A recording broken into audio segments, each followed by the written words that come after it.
ಭೀಮ್ ಧ್ವನಿ ನ್ಯೂಸ್ಗೆ ಸ್ವಾಗತ. ಎಲ್ಲರಿಗೂ ನಮಸ್ಕಾರ. ಪ್ರತಿ ವರ್ಷದಂತೆ ಈ ಸಾರಿ ಕೂಡ ಹಿಡಕಲ್ ಡ್ಯಾಮ್ ಇಂದ ಕುಡಿಯಲಿಕ್ಕೆ ನೀರು ಬಿಡುವಂತ ಒಂದು ನಿರ್ಧಾರವನ್ನು ಮಾಡಿದ್ದೇವೆ. ಸೊ ಇದೇ ಬರುವ 30 ತಾರೀಕಿಗೆ ಘಟಪ್ರಭಾ ನದಿಗೆ ನೀರು ಬಿಡ್ತಾ ಇದೀವಿ.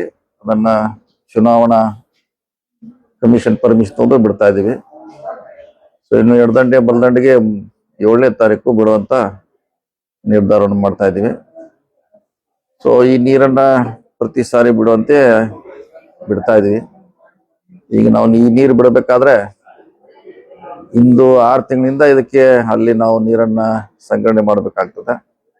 ಸೊ ಆ ನಿಟ್ಟಿನಲ್ಲಿ ಕಳೆದ ಸುಮಾರು ವರ್ಷದಿಂದ ರೈತರಿಗೆ ಅನುಕೂಲ ಆಗಲಿಕ್ಕೆ ನಾವು ನೀರನ್ನು ಬಿಡ್ತಾ ಇದ್ದೀವಿ.